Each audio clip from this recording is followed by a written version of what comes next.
dominant forms of hip hop, fin, bubblegum-like, hollow, shallow, stimulating body, no stirring, no soul, which is very, very sad because young people need soul-stirring music. Yo, what up? Luxurious. Drums and ammo. Ghetto. Gifted. Ammbaataa. It's Ammbaataa, baby. Check. Yo. What it do, man? Damn. How you feeling, man? I'm good, man. Just getting the day started. Just got done with a little run and shit, trying to get fake in shape for this show on Friday. Okay, you said you got a show? Yeah, first headlining gig in like almost 5 years. First show post quarantine. Whoa, dude, that's crazy. Is hometown? Yep, here in Sac. Tight. Man, so this is DJ Ambush. I'm with the homie C Plus. Man, yeah, Sacramento, long overdue, man. I know, man. In a minute. We've been talking about this since Hyro Day a couple years ago. That was last time I saw you on the block. You know, at the that's like the family reunion. Everybody come through and kick it. And that's why I'm glad this quarantine shit down there over, because I'm big looking forward to that last year. Last year was one of the, like, my favorite Hyro days, honestly. Like, I was so torn because I was watching Little Brother, but then I was like, I gotta go see Benny and Conway. Oh, I know. That was a rugged one. That was a hard one. I've been seeing Fab freestyle since I was a kid, but that was honestly some of Fab's best off the top of the head freestyling I've ever seen him do ever. That's right. I was watching that too when he was hosting the stage with Little Brother. That's right. Mm-hmm. He was going crazy. He was going bananas. So yeah. So we met around 2009, what I like to call the golden blog era. You know what I'm saying? Yeah. 2009, 2010, South by Southwest, CMJs. We had the label Sweetbreads, Da Vinci. That was pretty much the link to you. Shout out Da Vinci. He just released another project too. Yeah, Black Privilege. It's a solid project. You know what I mean? Yeah, man. So I wanna get into Sac. I want to talk about Sacramento, but I want to get into the thinking of your first album, the All City. You know what I'm saying? I want to get into what led to that, what led up to it, and what led up to the decision of actually like putting out an album. You know, like what was the thought process? Were you dropping singles, or what gave you the feel like this is time to do an album? Like, we had put, I guess, what you would call singles out before, but I wasn't really doing. I'm from like the MySpace era. Like, I started really I've been rapping since I was 13. Like really rapping since I was 15. But I started recording music and putting it on like MySpace and shit like that when I was like 18. So that's like around like 2006.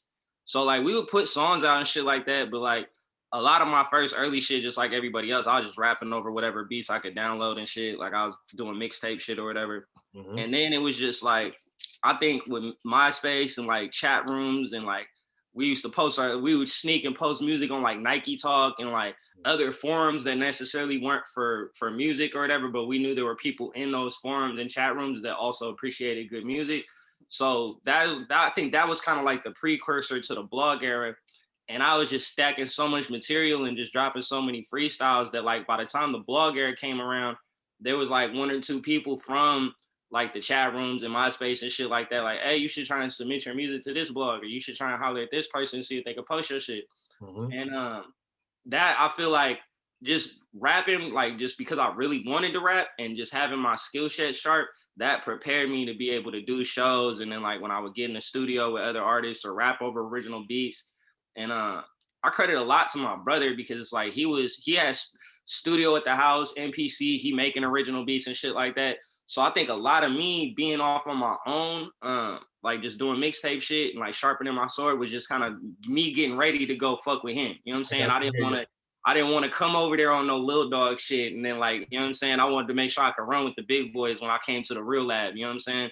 So but then also I feel like a lot of that, you know, like my brother kind of already having his own thing going on kind of made me want to veer left and go do my own thing. You know what I'm saying? Just to kind of prove I could do it on my own, because it was like it was already set up for me. It was like a pure layup. Like this thing got lab in the house and all this shit. So it's like I wanted to go kind of do it on my own to prove I could do it type shit.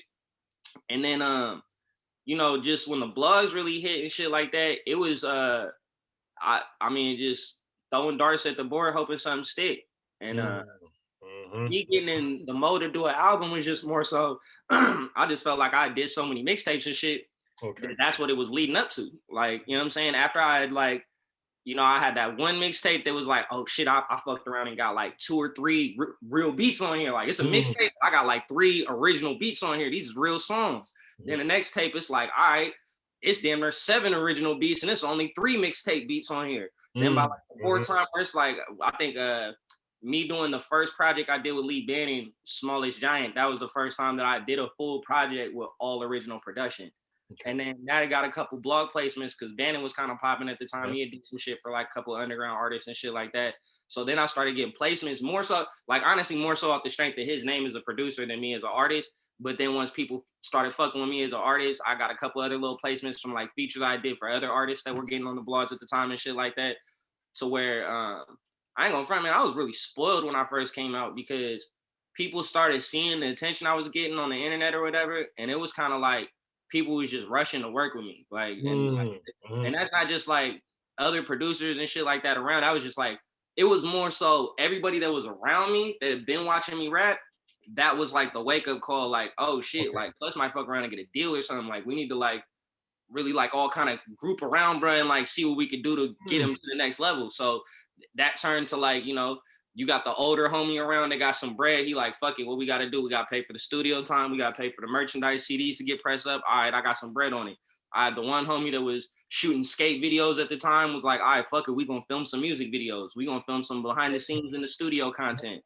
I had the other homie that was doing graphic design, but he hadn't maybe ever really did no album covers or nothing like that. But it's like, fuck it, we doing the album covers now. I have my one homegirl that was, she was actually like a real big fan of Currency and Wiz Khalifa and was running all their merchandising at the time. She was doing all the merch for Taylor Gang and the Jets and shit like that, and running basically like they fan group and shit like that. So she started using her connections, basically playing the A&R. That's how I ended up with Cardo on my first album and Sledging on my second album, and built the bridge with the Taylor Gang and shit like that. And then me also from the MySpace era, just being a fan. I think me being a fan of music and being able to kind of hear what the next wave was gonna be, like played a lot into me taking music more serious. But by the time, like I kind of approached my first album on some Jay-Z type shit where it's like, I'd already did maybe like 5 or 6 mixtapes before my first album. So where it's like, when the first album came around, I was like, man, I'm really about to put it all on the floor with this shit. And it's like, if this don't get me like a big deal or something that like put me all the way in the game, I ain't really finna fuck with it like that no more. Like I'll always rap because I'm passionate about it. But like, I kind of looked at it like, this gonna be like my one big debut. And then it's either gonna go all the way up from here or I'm not gonna fuck with it. Like, you know what I'm saying? And it didn't go all the way up, but it went up enough for me to keep going with it. You know what I'm saying? It gave you enough gas to keep pushing. Exactly. So that's kind of like, you know, a long-winded answer of like what my mind state was before I started really taking music serious and into that first album. Because after I did I think the release party for that debut album, and you could look the footage up on Vimeo. I don't think it's on YouTube, but if you look on Vimeo, C+ All City release party, like I'm like 22, 23, we sold out like a fucking art gallery and shit. I'm like on stage, like I look like a rapper. And I think me like being in that moment and seeing that and everything, I was like, damn, like this shit really real. Like I really need to do this, like, cause it's real now. You know what I'm saying? So I credit that being also one of the moments that made me like really take the shit serious. That's great. Here we are 10 years later. So it sounded like when you started kind of bubbling, the community kind of jumped behind you and everybody tried to pitch in, you know. But that's what used to happen out here though too. That was kind of like, you telling that story reminds me of like the Loonies. That's how the Loonies came up. Like when the Loonies started bubbling, you seen Digital Underground jump in. You seen 3 Times Crazy jump in. You seen Tone Capone jump in.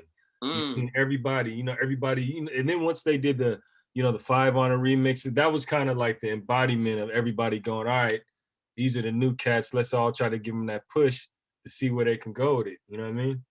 That's hard though. I didn't like that's clean. That's a tight ass story because I had no clue about like you starting to get some momentum and then everybody getting behind you, give you that push. So we can stick to the blog thing a little bit. Do you feel like as far as like 2009, do you feel like you were one of the first cats, coming out of Sac to kind of start becoming like blog centric? Like do you feel like, or were there any other artists that were kind of like it was me, Chewy, and Illicism.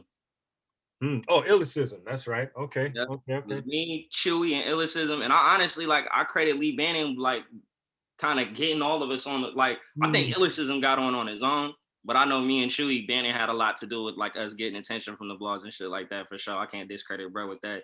But and then cause it's a fun thing. I was just talking about this with the other day with the homies. A lot of people don't know is one of the biggest A&Rs in the game was actually behind Illicism's career early on, and that's Sycamore. Wow, yeah, he's from New York. He's from New York. Yeah, he's from Harlem, I think. 2000s, late 90s mixtape DJ. He parlayed into doing a lot of. He worked with Travis Scott really close. He was doing stuff with Scheme too, right? Scheme was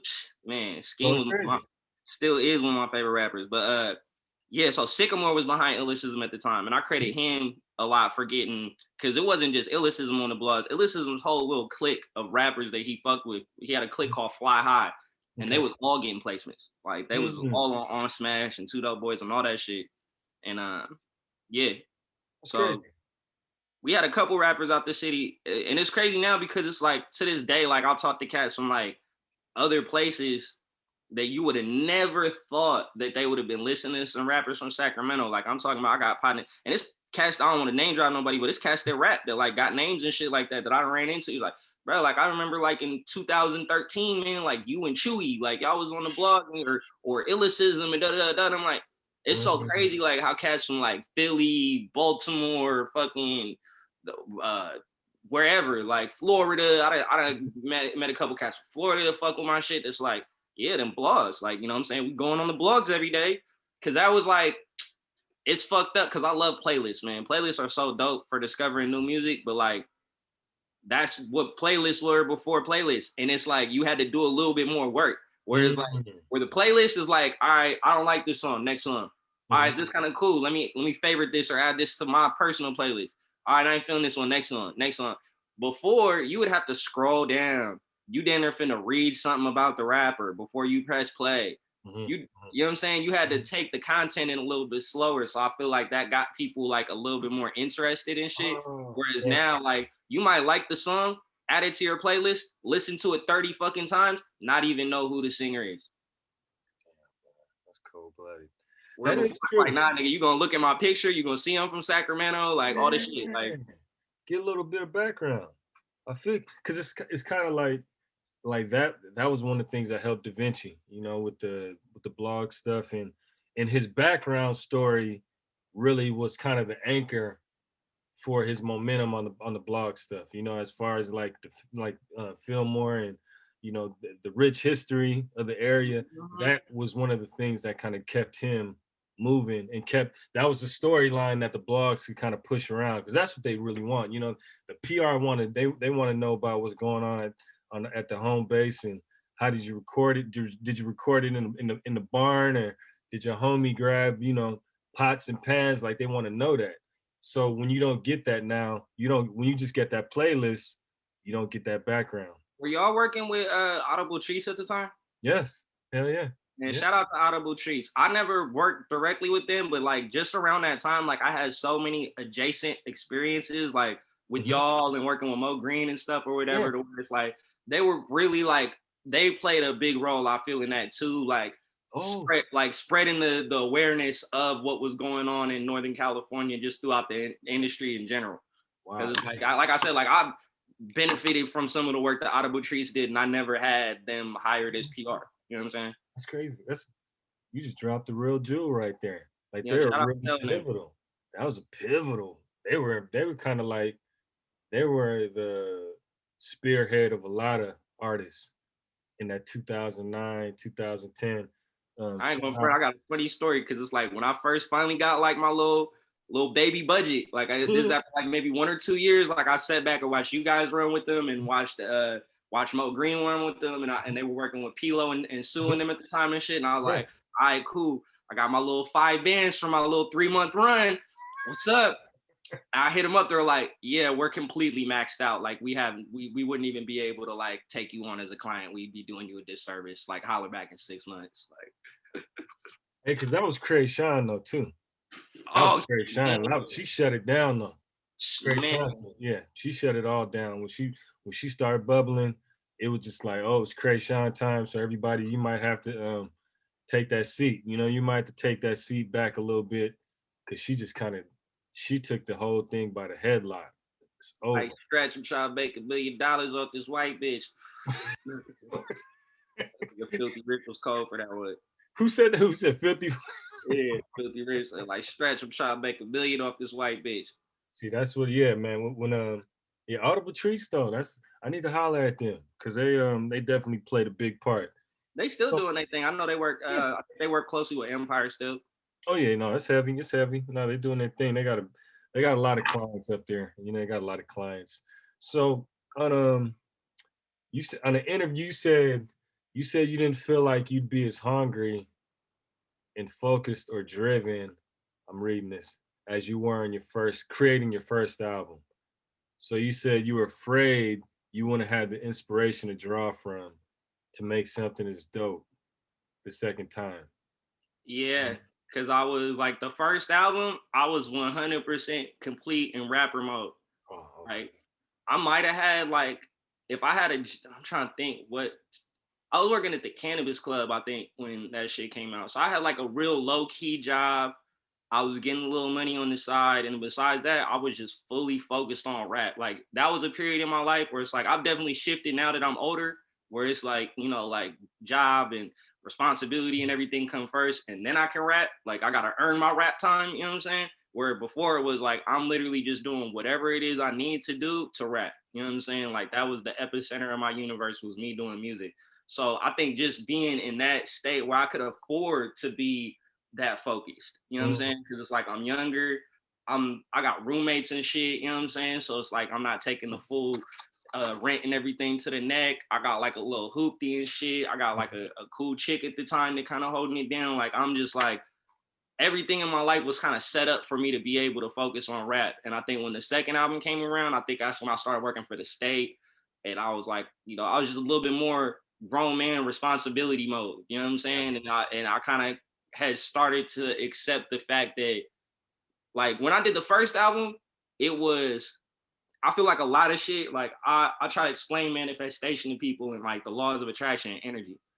I was so hell bent and didn't see anything else happening other than I'm gonna drop this album, I'm gonna sign a major label deal, and I'm gonna buy my mama a house. Like that was like like I just knew that was finna happen. You know what I'm saying?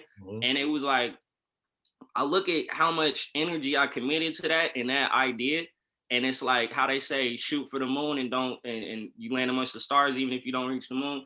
Like, that's kind of what it was in that, like, I didn't get the major deal and I didn't buy my mama a house off the first album, but enough had happened off the first album. It was like, nah, like we just willed that shit into existence. That shit wasn't happening and we just made that much happen just off of like believing in this shit. Oh, we gotta try and do it again. Like, you know what I'm saying? And I think it was more so like, you know, I credit my core group of like people that were around as far as like my manager, Shaka Haynes at the time, Hippie Sabotage and Chase Moore, the production group that I was working with and the engineering stuff like that. And just like the dudes I was with every day with me going in and making a good second album and stuff like that. But before it was like I said, I had all these people around and it was more so kind of like, oh, you didn't get the deal on the first one? Okay, well, I'm fucking with you, but like I ain't heavily as invested as I was on the first one. You know what I'm saying? So it's like that's why like the second album is like there's videos, but they not like the videos on the first album. Actually, you know what's funny is like I think the videos on the second album were actually better than the videos on the first album. It's just we shot more videos for the first album. We shot more videos for the mixtapes that were in between the albums and shit like that. By the time the second album came around, we only did 2 videos. You know what I'm saying? Great videos though. Shout out Eric Lee. But and then like shortly after that, I think that was like, to this day, people tell me that was a big component of why they fuck with my music, is because I had such a strong visual presence. But the videographer I was working with got so booming. He like, bro, I got contracts from Nike and National Geographic and shit right now. Like, which I ain't gonna front, a lot were off the strength of like the work that he was doing with me. You know what I'm saying? Like, but it was more so like, yo, this was a stepping stone to the next level of my career. I got to level up, and I couldn't do nothing but salute that. You know what I'm saying? That's my guy. So, but it went from, basically having like a full record label staff to just me, the producers, and my manager. And we get the second album done. And then we get the second album done, and then it's like, okay, are we gonna do a third album? And then after that, like I think after that second album, it was pretty much like, bro, you on your own. If you're gonna rap, you're gonna rap. Like, you know what I'm saying? And you know what to do. If you want to do it, do it. Like, hey, can you crack your window open? Cause I get like the lighting going crazy. Like you keep disappearing. Yeah, there you go. Oh, that might even be worse. Hold up. That might be worse. Yeah, you know what? Yeah, it was crazy. You know what? That's worse. Let me see. That's worse? Yeah, because now you put the light behind you. Yeah. All right, yeah, we just need like a Kanye. Catch that, boom. Yeah, there you go. Close that. And then that might be better. All right. Well, let me turn the light on. Yeah, that might even be better. Yeah, that'll even do it. Is that better? Let's see, yep, you better. Yeah, I think. Let's see. Yeah, you good. You're solid. So with the first album, you said you trying to figure out like how you're gonna come back for that second one and trying to find that inspiration. So after that first one, what was the thing that inspired you besides the buzz from the first one and what you were feeling? Was there anything that gave you inspiration to keep pushing besides the music? Ski Beatz. Ooh, damn. Like maybe like a year after that first album came out, before the second album came out, damn, Beatz reached out. So that's when I started going back and forth to New York heavy. Okay. And I tell people again, the manifestation, the fucking putting that shit out into the universe. When I was working for the state, I used to get off work like maybe like 9 o'clock. And that will always be right around the time Ski would be jumping on Ustream. Remember, Ustream was the shit before IG Live. It was Ustream. So he would be in there, and it's like you never know who finna be in there. It might be him just to the neck making a beat. He might be in there with like a live guitarist or saxophonist or something, cutting some music, or it might be Currency in that motherfucker. It'd be Stolly, Smoke Dizza, whoever was coming through DD 172 at the time. And that shit was just so big because it's like you said, this was like around the blog era, but this is like right as like the blog era was starting to like all the rappers that you've seen that just had kind of point and shoot music videos on the blogs, you started seeing those point and shoot music videos on MTV Jams. And then I'm starting to see niggas like Big Crit and niggas that like hold on, these niggas on TV and like getting looks and deals and shit like that, but we was just on the blogs and like you would scroll past that shit and it would be my shit. So it's like, nigga, I want my video to come on next now. Like, you know what I'm saying? So when Ski reached out like that, I really felt that was like, yo, like I really like put enough energy into this part of the musical atmosphere that shit just, I drew it to me. You know what I'm saying? So it's like that shit I credit that shit to God. Like that shit just, you know what I'm saying? Like, and that nigga reached out on Twitter. I was on a plane to New York maybe like 4 or 5 days later. Like, ooh. Hey, it was big. That was big though. When that popped off, because everybody, well, it felt like in our circle, we knew when you did what that. was make it like everybody make it. Cause we don't fuck with no weird ass niggas, bro. So we know if one nigga get the ball, he finna soon as the next nigga open, he dish it off. You know what I'm saying? So it's like anytime I seen Mo get a look, anytime I seen Da Vinci get a look, anytime I seen one of my peoples get a look, I'm like, I felt like I won. Cause it's like, oh yeah, nigga, cause I know you gonna go through the door and you gonna act like you closing that motherfucker and you gonna leave it cracked for me. You know what I'm saying? And I'm coming right behind you. Yep, and that's exactly how we felt. Like we felt like we won one. You know, when we heard you, doing the thing with Ski Beatz, man, that was a feather in our pocket. Like, man, we going crazy right now. Then when we saw the video, for the what is it? Heaven is. Saw the video, man. I was like, oh, this is still. You remember back then. I mean, that to me, man, I was just like, because I saw Ski Beatz in real time. You know what I mean? Exactly. You probably remember from like Original Flavor and shit. Yeah, like original, like straight up, like from the gate. So to see one of the homies that we rocking with get that look with him, that was huge. That was huge. So I want to, now we kind of got into the intro a little bit. I want to get a little bit into Ski Beatz a little bit more later, but I want to get into like Sac. I want to give you some. I want you to give me some like a background, because I grew up with the the staples, the Sebos, the Lynches, X-Rated, and then you move a little bit more, and then you got like the Cuff,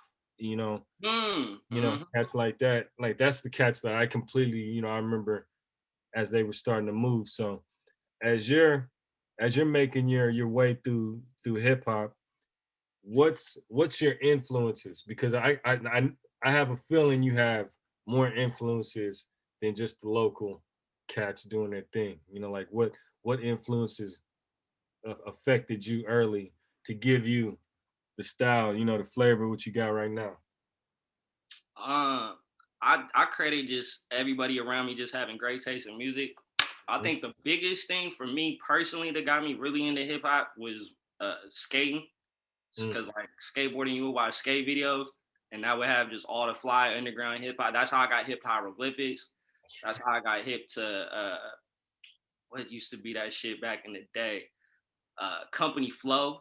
That's how I got hip to like all like raucous, like fucking Most Def and Talib Kweli and all that type shit, and the Roots and everything. Just they call it like the underground hip hop starter kit. You know what I'm saying? Like that era. You know what I'm saying? But really, like it's weird because I have such a weird relationship with my biological father. But it's like now that I'm older, I'll be listening. Like I be remembering being in the car with him, and like he would play he had the classics. You know what I'm saying? So it's like I remember being younger, listening to Ready to Die and Life After Death, but not really being able to like understand it. And then like listening to like Outkast and fucking Jay-Z. Like he was big on Jay-Z. Jay-Z, I think his favorite rapper. But just like all that shit. And then like my older brother, like I'll steal tapes and shit from him. But it wasn't until like I got like in high school, like maybe like I think like 8th grade, like going into high school. And then I just found like my brother had left hella like his CDs and shit at the crib. Like, and I just started going through his music, just listening to everything. And but like on a local level, when I first started getting maybe like 15, 16, I started going to like open mics. And there was like a lot of local cats. Like you said, the Cuff, I think, was still around doing their thing. It was a group called Tribe of Levi. There was 3 cats that kind of like, they kind of reminded me of like some Living Legends type shit, or like maybe even like some Jurassic 5. Like, cause they didn't have like a lot of music recorded. Like they didn't, you know what I mean? Like I don't think I've ever heard a tape or nothing from them or whatever, but I've seen them perform live mad times.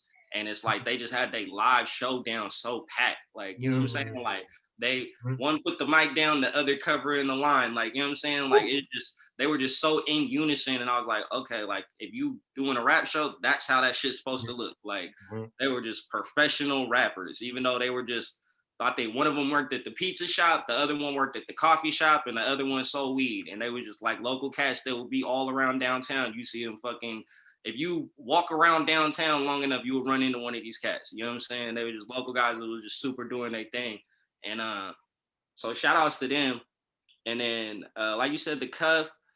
And then really after that, like like people in like my age range, I think kind of started doing their thing. Like that's I think when the blog era really kicked in. So like I can't really Doey Rock and them. Oh, Doey Doey Rock. Rock. Yeah.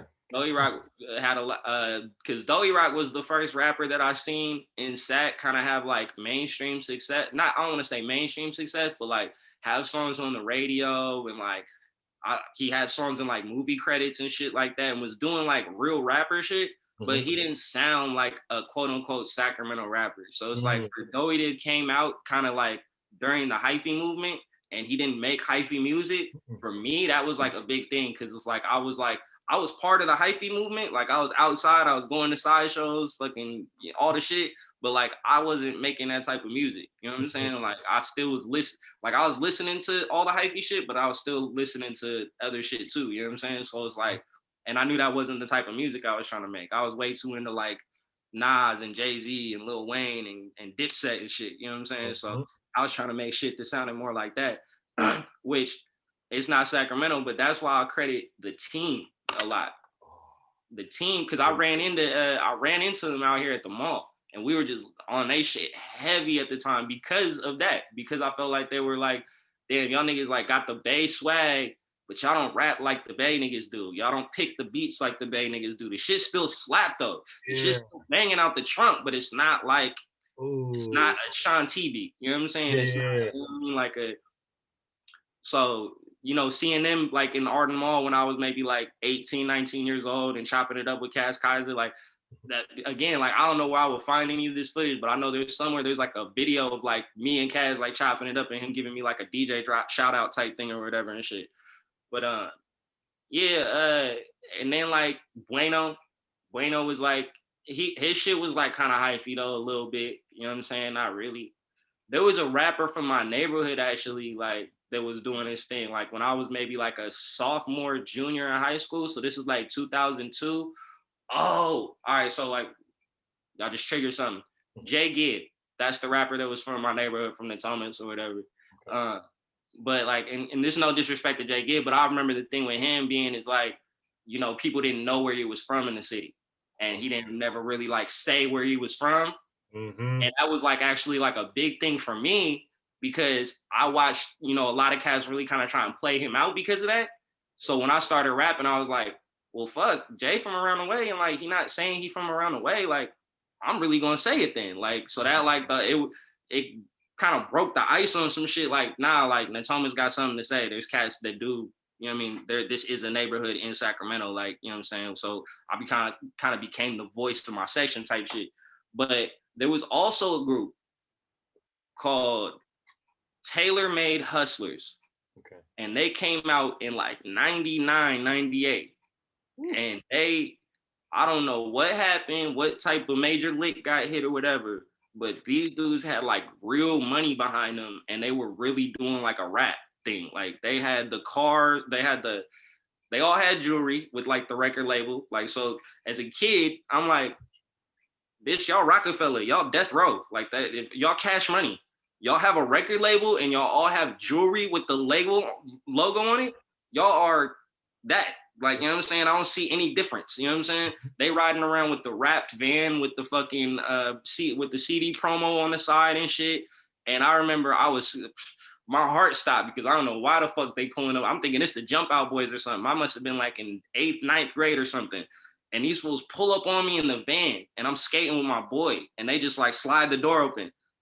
And it's like some shit out of a movie, like just a big ass cloud of smoke comes out of the van, you know what I'm saying? And emerge, you see the chains before you see the rappers, like, you know what I'm saying? And they just emerge from this cloud of smoke, like, yo, little nigga, what y'all doing? What do you do? And they broke us all off with CDs and posters and all this shit, like, and it was just like, that was the dopest shit ever to me because I'm like, oh shit, like y'all from my city, but y'all doing like some big shit, you know what I'm saying? So shout out to Tailor Made Hustlers. I forget which one of them passed away. Rest in peace. It was like a group of 3 or 4 dudes. But on some random shit, 2 of them dudes ended up going and signing with fucking with Nelly. They were signed to Dirty ENT for a minute. Like, wow. Okay. So that shit was kind of crazy. So I remember that being like a thing. Right now, if it's whatever song Nelly had on the Longest Yard soundtrack Okay. with Adam Sandler. Okay. One of the dudes from Taylor Made Hustlers is featured on that song. Damn, that's crazy. That's some real. That's a factoid right there. Just in case you know, if you sitting and get your Google on and you want to get that extra info, But yeah, shout out to Hollow Tip, T Nutty, fucking damn, I'm trying to think who Looney Coleon, mhm. uh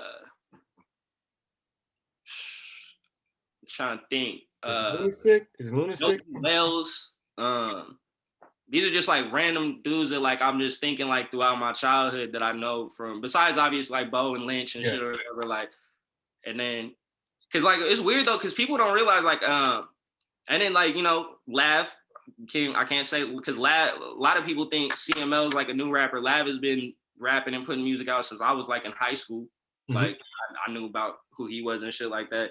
But Mozie actually from like the same era of Sacramento rappers as me. Like I think he started releasing mixtapes like around the same time and shit. Oh, okay. So he didn't start at the same time though, right? I mean, he started at the same time. I put my first shit out and like from what I hear, like he's been rapping for like a long time. It might have had just like a, you know, just a hood mixtape that he was passing around the neighborhood type shit. So I wouldn't say he wasn't like probably from around the same time I was, like 2011 and shit. Mhm. Like I started putting music out like I did my first tape like in 2006, but I didn't really put no real shit out, like press it up and like put it on DSPs or nothing like that till 2010, 2009. Mm. And that was the one with so the first project you did was with Lee Bannon, right? That was the first. That was the first original joint. My first joint, like I just did all mixtape beats, like fresh out of high school. Yeah. And fun fact, I bought an ad in my school yearbook for my mixtape. Oh, that's crazy. If you have the 2005 Natomas High the yearbook, there's an advertisement in the back for my first mixtape, After School Special. That's hella tight. Oh my goodness. You could buy like an ad, like to give somebody a shout out or whatever. And like I was like, I'm about to shout myself out and put my mixtape covered. That's like, hella clean. Oh man, that's crazy.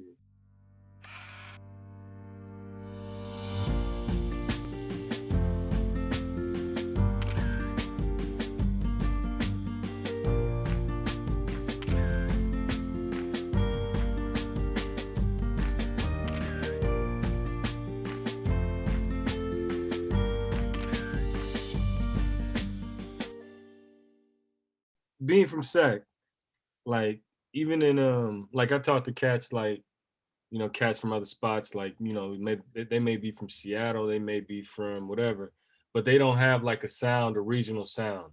Like the Bay Area has a regional sound, you know, there's a sound that you expect to hear. What's the advantage, or does Sacramento have a sound? Does Sacramento have a particular sound that kind of, you know, embodies? It's a sound. I hate like as I hate to credit it, like not to take anything away from him. I just hate to credit it to only one person. But people didn't associate a certain style or sound of music with the city until him and June.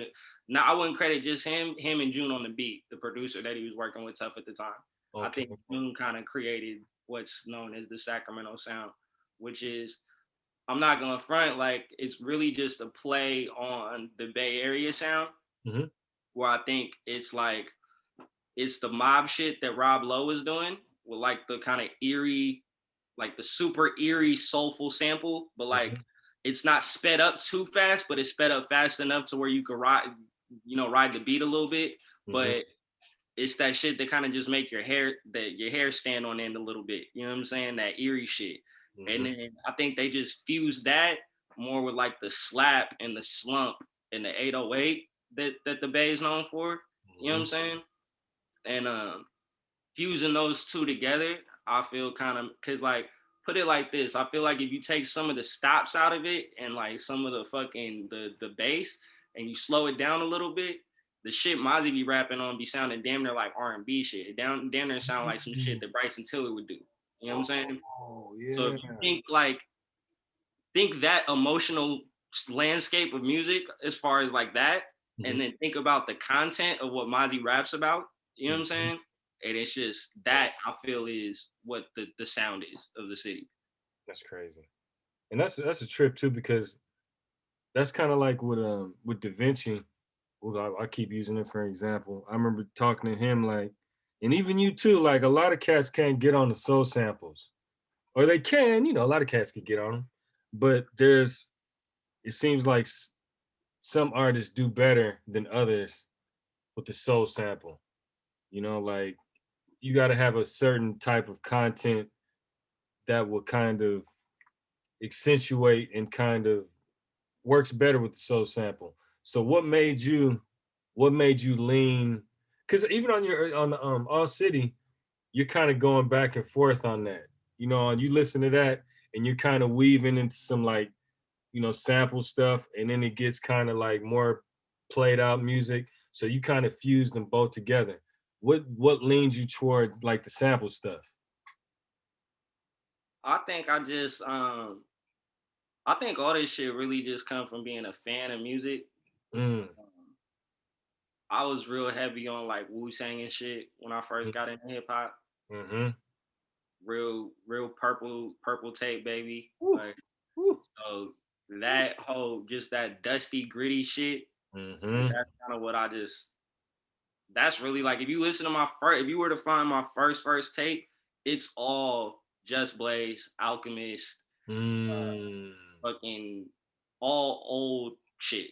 Like all that type of. I don't think there's not one West Coast beat on my first tape. To be honest, now that I think about it, I'm an asshole. But yeah, like just that, and then but just like I said, being a fan of this shit, and like I I love Nas. Nas is my favorite rapper, but I understood why people said Nas picked whack beats. You know what I'm Mm. saying? Mhm. So it's like, and I also understand why Jay-Z, a lot of why Jay-Z was successful as he was, is because of his ear for production. Ooh, I understand why Rick Ross is an elite MC of because course. of his ear for production. You know what I'm Right. saying? Mhm. And Rick Mhm. Ross is like, put it like this, around the Hey. time I did All City, if I'm not mistaken, that's also right around the same time Teflon Don came out. Mm-mm. Okay. So it's like I was looking at that like, all right, Ross got these crazy ass sample beats, but then he also got Lex Luger beats. Mhm. It's like, how do we make this make sense? Like, you know what I'm saying? And the producers I was working with, they're not one-sided guys. So it's like, if you listen to All City, we really built it on some like we all worked on we all executive produced the shit together, right? So it's like even the shit that Chase or Hippie Sabotage didn't produce, we were both like, all right, we need to go get this from Bannon. We need to go get this from your brother. We need to go get this from Nicotine. We need to go get this. You know what I'm saying? Like to like build around what we had kind of already did. But I think the bulk of like the core of that album is majority sample shit. Now that I think about it, like the majority of the shit that the hippies and Chase did was pretty much all the sample shit, other than the shit I got from Empire the Great and the last song, "Pass Me the Light" by Billie Holiday, which Mhm. that's damn near like that's kind of like the sound that's super popular now, like with just the straight loop shit, no drums. But Mhm. that he was doing that before. What that like he? So put it like this: All City came out in 2011. I'm very intact with what the period of time when we were working on that shit because we was all like in a dip. He made that beat probably in 2008, 2009. So it's like if you think like now, fast forward to like 2021, and that being like a super niche but very popular pocket of rap with like people rapping just over straight loops, no drums or whatever, for him to come like that, like back then was kind of hard. That's crazy. Um, I want to get into other stuff. Let's just talk about. I want to hear about like. Do you have any mentors? Do you have any cats that you go to? And they could be young or old. They don't have to be. They don't have to be older than you. But do you have some folks that you talk to that just give you, drop some jewels on you from here and there?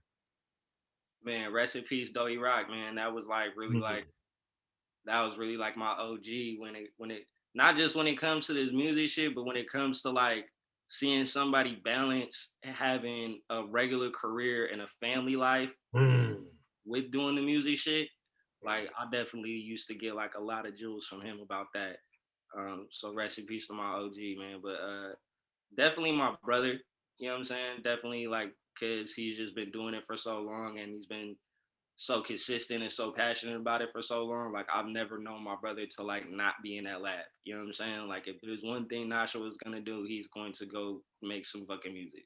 So that aspect of that, just how you stay motivated and shit, like I definitely go to him for that. And just other jewels about life in general, because you know that's my older brother. Uh um I got like I got my right hand, like one of my partners that I do business with outside of music or whatever that we just kind of bounce ideas off of or whatever as far as just like life and just whatever we got going on. Mhm. Um, but he's like just a regular dude, like you know what I'm saying, Okay. not even like a rapper or nothing like that. And then I got one of my partners, I don't want to drop his name, but he's tied in with a lot of rappers and shit like that. And he manages artists. His artist is actually locked up right now, so Mm. he kind of just not really doing the music shit. But he just one of them cats that like got a bag and put it in like a lot of different places or whatever, and Mhm. has a lot of different other business ventures going on. So that's something that I definitely want to like soak up game from him about type Mhm. shit. Mhm. Just I try to stay in direct communication with cats that got like more going on than me. You know what I'm saying? I Like got you. so like if I'm trying to get to that next level, like I can't really like, if we on the same level, like let's go get this game from the next level together. You know what I'm saying? Because we Mhm. can't really like if we both only gotten to this level, we gotta elevate. You know what I'm saying? We gotta try and get to the next level. Each one teach one. So Mhm. Mhm. So I like to ask folks about that hidden gem. So I know the skating has been part of your life for a while, for a minute, and it played a big part in your music palette. What's another hidden gem of C plus? Like what's something that has nothing to do with music, but still gives you that type of spark, inspiration. It could be like cooking, it could be bike riding, art, like painting. You got any other venture? uh I'm into thrifting. Oh shit, there we go. Like I Oh man. I I be hitting the Goodwill. I be going to Oh. the antique fairs. I be going to the shout out my boys World Worst.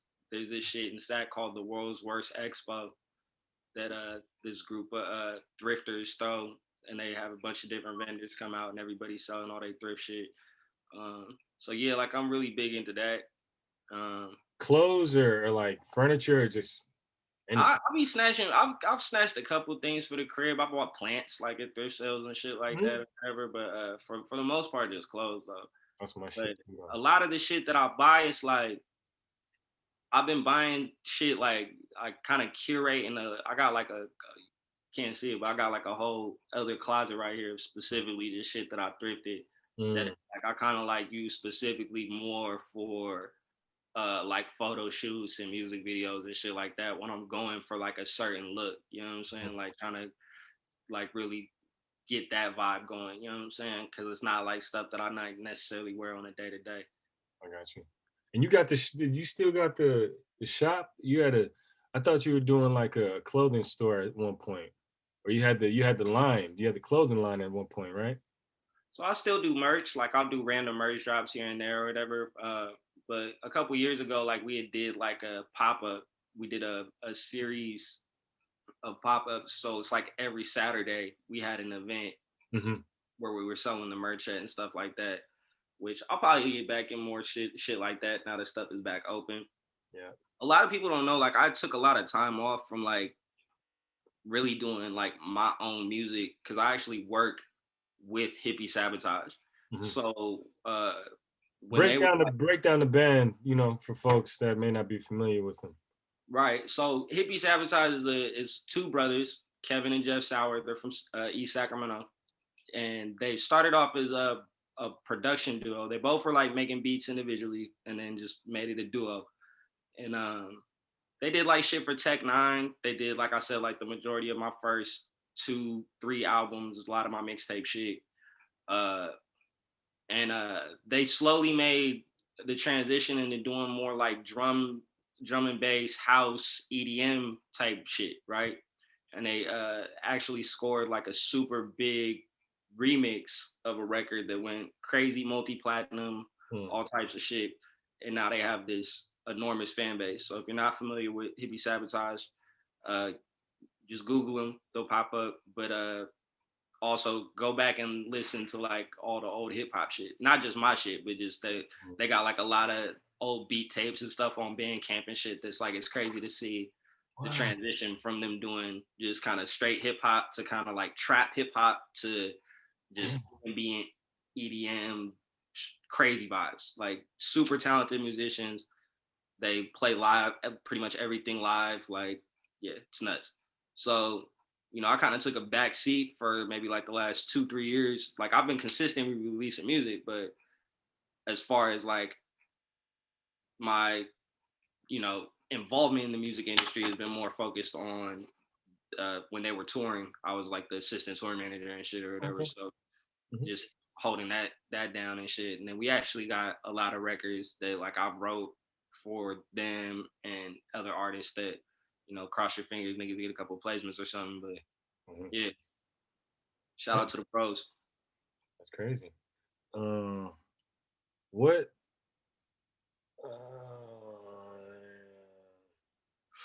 Who's one of the first people to put the battery in your back? Like letting you know that you could really do it. Like you know, you're doing your thing. Who's that? Shawn Lamar. He's a rapper from Sac. He used to go by Fifth Avenue. He actually I used to be part of a collective out here called Neighborhood Watch. It was just also like rap, like some Wu-Tang shit. Like it's like a hard name. Like that's a hard name. Yeah, Neighborhood Watch. So yeah, but he was like the first dude that was like, nah, like you nice. Like, have you done any shows? Like, well, shit. Like, I want to get you on a song, and then I want you to come perform the song with me at a show. Like, and it's like I think I did like the homegirl's birthday party or something before that with like my group. My group I used to be in State Cap, and I did like maybe like 1 or 2 open mics as like I did open mics back in the day, just like I'll go rap a verse like on some slam poetry shit or whatever. But like I'd only did like 1 or 2 open mics like as a rapper since then. You know what I'm saying? But yeah, like so he was the first one who was like, nah, like I'm gonna bring you out, and the show was actually like it ended up being like a big show. I think it was I want to say he was opening for Lil Brother. And yeah, I think he was opening for Lil Brother, but then the show ended up getting canceled. Like after we performed, and then like the next opener went on, and then like they flight might have got canceled or some shit or whatever, and they had to reschedule the show. But you got to rock with him though. I got to. What's funny is I got like 4 bars off, and then the nigga cut the mic off, and that sparked my mic getting cut off. Ended up sparking a whole feud that lasted for like a couple years, like in the Sacramento hip hop scene, because it was on some the older head nigga that booked the show, that was the promoter, but was also a rapper. Was mad that niggas was feeling us, how they was feeling us. Classic. And they wasn't fucking with his shit, how they was fucking on some hater shit, basically. And then the couple, I didn't pay, I'm naive, I'm new to the scene, I don't know what's going on, but bro, like, man, this nigga always doing some hater shit. Like, you know what I'm saying? He known for that, you know what I'm saying? So then like 1 or 2 other instances happened where that nigga, okay, no, you are a hater. Like, you know what I'm saying? So where it was like, we kind of just had to bounce him just out the scene. Like, you know what I mean? Like, it just, I'm like 19, I'm like, I think he had got me took off a show or some shit. And the promoter like told me like on some homie shit, like, nah, bro, basically he putting the money up. He said, like, we all want you on the show. He said he don't want you on the show. we can't do nothing about it. I was like, I went on Twitter like, oh nah, if I see this nigga, I'm knocking him out. Like, but shout out, I ain't gonna say his name, but shout out to OG. Like, I was just young and turned up. You know what I'm saying? It was a misunderstanding. You know what I'm saying? Hey, so we got our sweet bread thread. You know, it's me, Algia, Da Vinci, Johan, D Howe, and our sweet bread thread turned into the Bitcoin, cryptocurrency, and Man, everything else. You love to see it. Hey, you know what I'm saying? Like, it turned into the 24-hour info line for any of that. You know what I mean? Any of that talk. Have you tapped into that yet? Have you tapped into any of that technology? Man, or I'm not big on it, but I seen it's going crazy this morning. I'm trying not to spaz out, but fucking I snatched a cool little amount of Dodge when maybe like a couple months back. My brother shout out to my brother. He just hit me and was like, yo, go buy some of this. Like, spend a couple $100, like just do this. You know so you in it? You in it? But and then I got like a couple other I bought some marijuana stock that I actually ended up just trading a couple weeks ago because that shit just kept declining. Like, I tried to hold. I know you're supposed to hold. I guess that's something with the stocks. That's all. I mean, that's really, like, I don't claim to know anything, but I do know that. You know what I'm saying? Like, that's the one thing. Like, if you have like patience and you could kind of calm yourself down, I think like that's one of the one tip. I don't know shit else, but you need to just be able to put something there and leave it alone. The people that can put this shit and leave it alone, it sounds like they're the ones. That's what I was on, but that shit just kept, like, after it dropped like 10% like 5 days in a row. Yeah. And I was like, oh nah, get rid of this. So let's talk about, you brought something up, the cannabis. So you're involved in that business, or what's your position, or what's your your involvement in the cannabis industry? So right now, I'm a metric technician. I won't disclose which cultivation I work at, but shout out to my employer; they're great people. So I just basically weigh weed all day. Straight up. I said I got a little spreadsheet on the computer, enter the amounts or whatever of the weed, and just weigh weed all day and log it. Is sticker on it to make sure it's certified? Yeah. Do you have any more? Nice and organized. Just making so you just keeping it. You getting them tight up there. You getting a tight package. Do you have any aspirations to like really like to become part of that industry, like to dig deeper into it? I really want to. A couple of my partners have gone to school. They went to Amsterdam and shit like that. Like, I want to really just go through the program and get licensing. Okay. And have my own either distribution or cultivation or something like that. You know Nina Parks, right? Mm-hmm. Okay, so she was in Sacramento on Monday.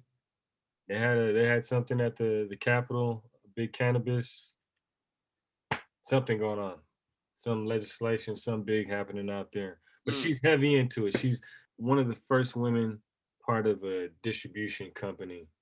Cannabis. Oh yeah, I remember when that happened. Yeah, in San Francisco. So you should click up with her, man. She might be able to drop a jewel on you.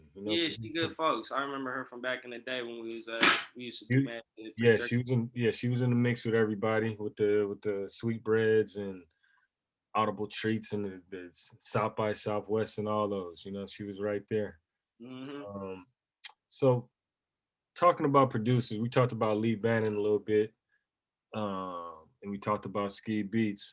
What as far as producers, do you have anything particular that you look for? You know what I'm saying? Do you have any particular vibe that you have kind of like your radar is open to? Honestly, no. Okay. Like, and I like, I be trying to tell producers like send me anything. Like I be trying to tell Mm. producers send me like listen to my shit and then you send me what you want to hear me on. Okay. And then it's like I feel like I make a versatile enough range of music to where it's like that's like throwing them a curveball. Like damn, Mm.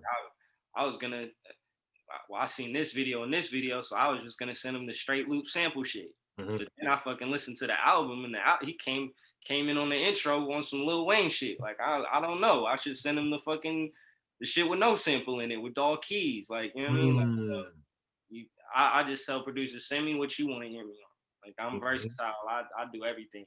I definitely don't get me wrong. Like a lot of times I feel like that's why artists, especially myself, you end up doing projects like just one-off projects with one producer because you catch a vibe and then you Yeah. just get in that one pocket for a little bit. So you just want to, just stay in that range. Mhm. But for the most part, it's like I did some shit last night that don't sound like nothing I've done in the last 2-3 weeks. Like, and it's like, and then like maybe a couple like last week, maybe like 5-6 days ago, I did some shit that like definitely don't sound like nothing else I've been doing. Like I just try to stay versatile and just give them different flavors and shit like that. Cause I don't want to get put in one box. Like Got you. definitely Yeah. feel like a lot of people and I hear from a lot of the fans too, like they really want me to just do the straight loop shit. They really kind of want to put me in that like Griselda box, you know what I'm saying? Yeah. And I don't really want to do that. You know what I'm saying? Shout out to all of them, but like I can do that and then do the other shit too. And I feel like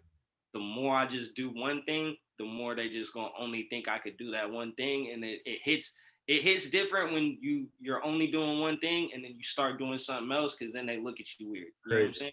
Yeah. So it's like I don't even want to get too all the way over here before y'all just think this is the only thing I can do. And it looks funny when I start doing something else. Like Damn. Wow, that's so crazy. That's so. Oh. Damn. Yeah. You just said something. You that knocked my whole. Oh, okay. No, I was gonna say. So during the pandemic, like man, how long did you shut it down? Did you shut down your production? Did you shut down recording, or did you like oh pandemic, I'm gonna just mash through, or did you take a break, get your mind right, or did you have to like process what the world was going through, and then take a break and then come back? How did it work? man, um, I pretty much recorded all through the pandemic. Um, definitely started recording heavier, maybe like 3 months into it. Like I didn't really stop recording though. Mm. Um, yeah, the pandemic was weird because I put it like this: I had like really bad survivor's remorse during the pandemic Oh, because because you were all right then. You were cool. no, well, it was it's interesting because I was being torn in both directions. I had survivor's remorse because uh I I was an essential worker because cannabis I guess is essential. So I didn't lose my job, and a lot of people I knew were losing their jobs and shit like that. But then maybe like a week after that, it's like people started getting unemployment. And it's like, okay, y'all getting unemployment, they extended the unemployment, whatever, whatever. Then the SBA shit happened. What's that? The first of the loan scams. Oh, okay, that's right. Right. Mhm. I can't. I try to like legitimately apply for an SBA loan because I have a small business. You know what I'm saying? I don't hit,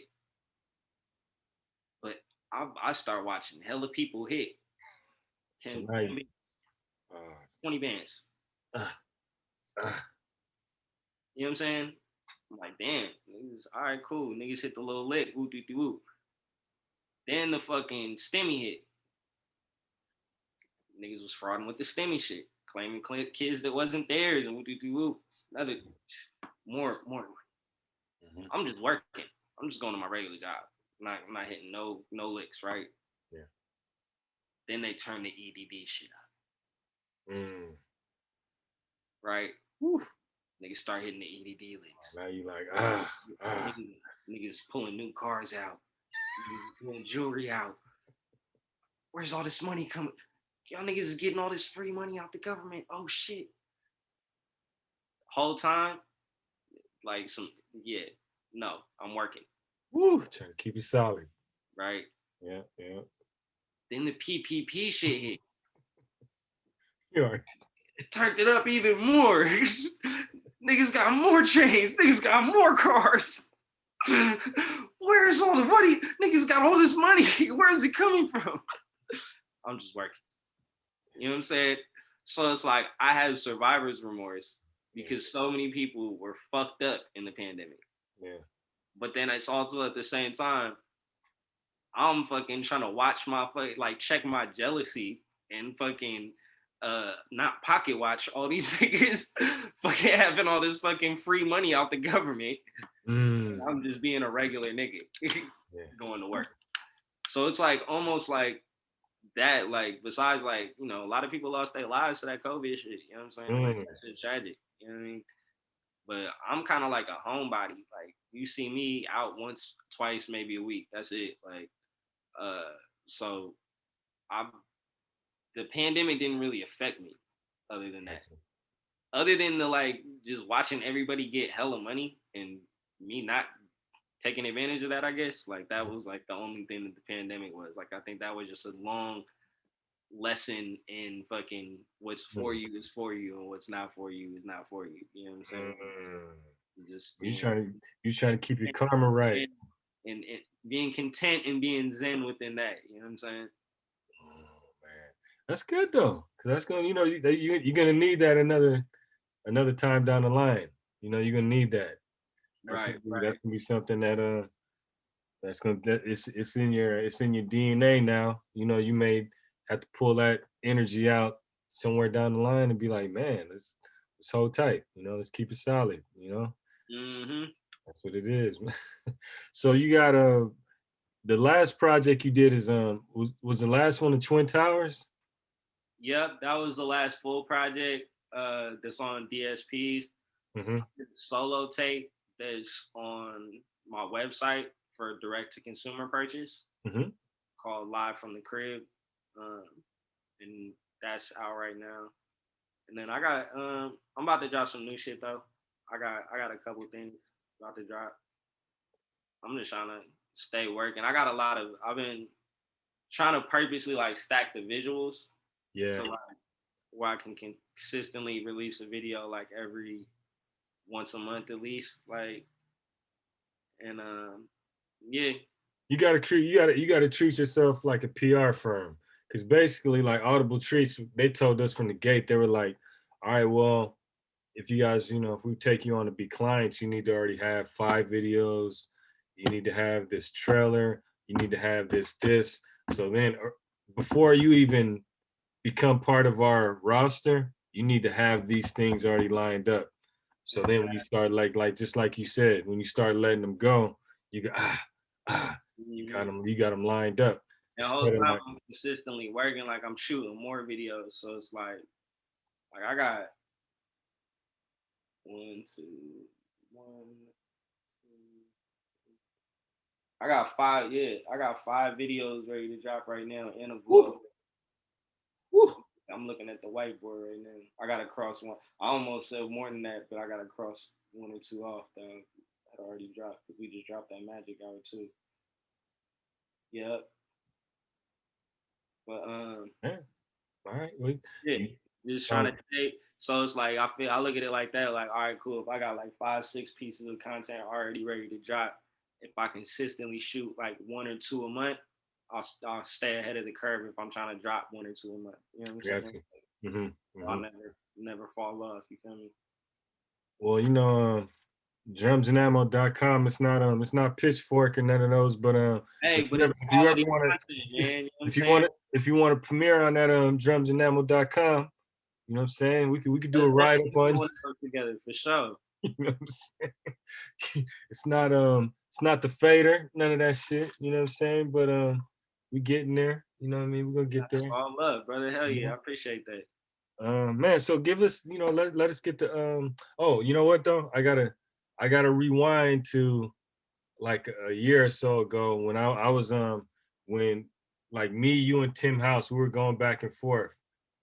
Me, you, and Tim House were going back and forth on Twitter, and because I wasn't even gonna bring this up, but I'm gonna bring it up because we had beef with you. We had beef with you because you said, you I don't know if you was trying to troll the OGs, but you started talking about KRS-One, and you basically, I don't even remember what the beef was, but you were, I think it was kind of along the lines of like, man, if KRS was a young cat right now, you know what I'm saying, we would smash him out, you know what I mean? Something to that. And me and Tim, I was in Australia, man. I called that fool like, man, what is he doing, man? Not C plus, what? You know what I'm saying? No, man, that's our guy. That's our dude. What are we doing here? I'm talking to him in Australia. You know what it is? I just don't fuck with Cuz. I do That's not cool. fuck with KRS. Cause you know why? Why I is that? used to be a big fan when I was younger. Yeah. And then I got older. And he just like the whole older nigga giving his opinion on the young nigga shit. Like that shit just got to be too much for me. Like it's just like, bro, you old and you bitter. You know what I'm saying? And then that shit made me go back and listen to a lot of this shit. And I'm like, oh yeah, that's right. Bro, you was out when Rakim was out? You was out when Kane was out? You was out when fucking like, nigga, you not that nice. Like, you know what I'm saying? Like that's what I wanted to hear. I wanted to hear. I almost wanted to figure out how to have Tim jump in and be like, let's figure this, because what you just broke down is what I need. I needed to hear the theory. Like, no, like that's all it was. Is like, cause I'm one of those dudes, like, if I could be listening to a rapper, right? And then watch an interview and be like, wow, this dude's really a D-bag. Like, you're an asshole. Like, I don't like you. You know what I'm saying? And I'll stop listening to your music. You know what I'm saying? Like, if you're a new artist and I just feel like I don't vibe with you, like the type of person that you are, I'm not gonna fuck with your music. I'm like one of those people, I can't disassociate the two. A lot of people can, and I understand that. That's cool. I'm not one of those, I love hip hop too much. I take it way too personal. Like, That's time. See, because I needed to hear the philosophy. Like, you know, that's all good. I'm glad you brought that up. That's a good one. Yeah, because I'm gonna talk to Tim too, because that to me was just like, I mean, I was like, man, what is going on in the world right now? With C plus is going crazy on Chris. Man. Oh, man, no, but that's hella funny though. But I will say this: the first album, the fucking Criminal Minded. Yeah, I give him that. Okay, that's a classic. Okay. I won't take nothing away from that. That's an argument that a 45-year-old would I could see that. Like you could like that stance I can completely agree with that. Like I could see how you could say that. But once you start getting into like my philosophy and it starts, you could argue it, but I can understand how you can say Criminal Minded was kind of his foundation. And after that, you could say it was questionable. You can say that. I won't say you can say that, but I'm not gonna say that. But I can understand it. But all right, man. Well, man, what's the IGs and the .coms? What's the socials? So my Instagram and my Twitter are both at Plus Money, just spelled out one word, Plus Money. And then my website is www.plusmonies.com. So just plus money with the S at the end.com. Right. And see, I'm pretty sure I know the origin of the name C plus, but when I heard it, it was so tight. I was like, oh, that's clean. That's a clean. So break down the meaning of C plus. So my government name is Chaz. So the C is for my name, and then the plus is for positivity. Yeah, that's hard though. That's dope. You know what I'm saying? That's clean. Or C positivity. You know what I mean? Like that's hard. That's hard to me. Well, shit, man. We gonna end it on that note. Hey, hopefully at some point I see you in the physical, man. I gotta, I tried to catch you a year ago. I was in Sac. I was out there with my girl and we were just lounging up. And I tried to catch you. Didn't happen. Hollered at your brother a couple weeks ago. You know what I'm saying? We jumped on. Yeah, I gotta watch that one. Yeah, no, I mean, it'll be launched off. We getting the YouTube page up proper, the Drums and Ammo YouTube page. So we trying to get it all, real legit stuff. So once everything drops, man, I'll give you give you a heads up. But yo, I want to thank C Plus for taking the time out, sitting with Ammbaataa, Drums and Ammo. This is this, that, and the third. And we'll catch y'all in the next one. Hey man, thank you. Peace, brother. Good talking to you. Catch you, man. Hell yeah. Next one, boy. I'm catching. Peace, peace, peace. Good shit, bro.